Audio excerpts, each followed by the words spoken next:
Hello Sumo fans, my name is Liam and this is Liam Loves Sumo. The Aki Basho is just around the corner and there is so much to cover before the first rikishi mount the dohyo this September. So here are the top stories and a few of my own bold predictions for the 2018 Aki Basho. On September 6th, Yokozuna Kisa Sato confirmed that he will be taking part in the Aki Basho.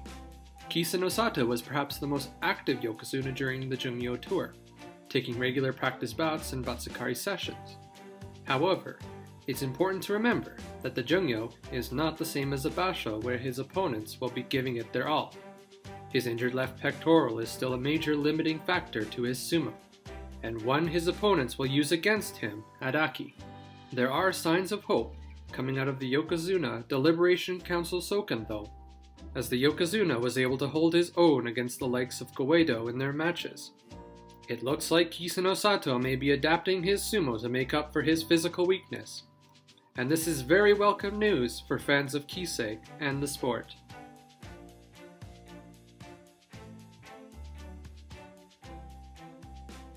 While Kisa Sato has been showing some life, the other Yokozuna are working through their own health issues.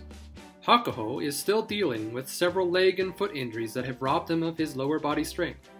These injuries forced him to leave the Jungyo tour on several occasions, and nearly resulted in a surgical examination of his knee. While he did fight well at the Soken, I don't believe his knee will be able to hold up through a full 15-day tournament. I would not be surprised if he goes Kyujo at Aki. Kakuryu, like Kisei, has participated heavily in the Jungyo but appeared to have aggravated the foot injury that caused him to pull out of Nagoya. Fighting injured is nothing new for the Yokozuna, and I expect Kakuryu to be a major presence in the Yusho race.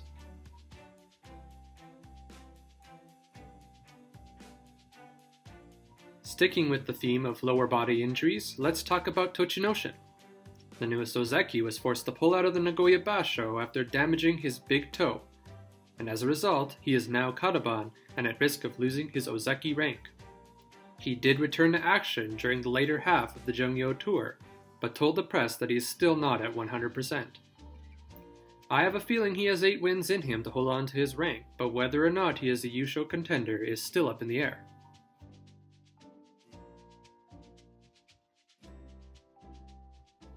Nagoya Yusho winner Mitakeumi will be looking to prove his July championship was not a fluke.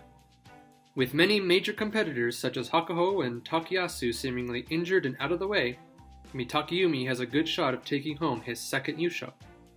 On top of that, he will be pushing for a promotion to Ozeki, and with 11 or more wins, he could become a strong candidate for Sumo's second highest rank. However, the numbers are against him a bit here, as he's only recorded double-digit wins 3 times in his career. Only time will tell if Mitakeumi can take that next big step towards Ozeki. So now that we've covered the biggest stories on sumo fans' minds, let's talk about the Yusho. So who are likely to be Yusho contenders at the Aki Basho? I have compiled a list of 3 contenders and 3 potential dark horses who I believe will play a big part in the Yusho race this September. My first contender is Kakuryu. The Yokozuna may be dealing with an injury, but again, this is nothing new for Kakuryu, who won 2 Yusho this year despite a variety of nagging health issues. Kakuryu is the best performing Yokozuna of 2018, and when it comes to the Yusho, he cannot be counted out. My second contender is Goeido, who comes into Aki no longer Kataban. The Ozeki has a history of strong performances in September, and won his first and so far only Yusho at the 2016 Aki Basho, going 15-0. In addition to that, Goeido has taken the Aki Jun Yusho twice in the last 5 years, and fans will remember that if not for a dramatic playoff loss to Haramafuji, Goeido would have won the Aki Basho last year. My final pick for Yusho contender is Sekiwaki Mitakeumi, as he has the most to gain from a strong performance at Aki. A Yusho win for Mitakeumi, especially one with wins over any or all Yokozuna, will not only earn him an Ozeki promotion, but it will also put him at the front of the line for a Yokozuna run. Now let's talk about some dark horses who could really shake things up at Aki.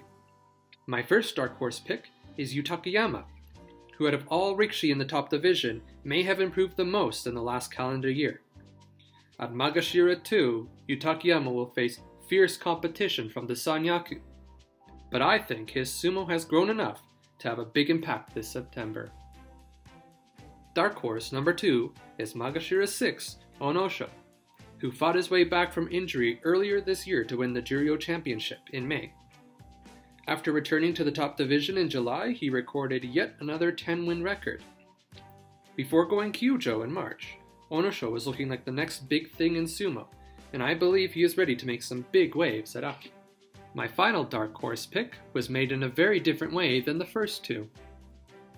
I asked my girlfriend, who is not yet a sumo fan and will be getting her first taste of sumo this weekend, to check out the Banzuke and pick a winner based on looks alone.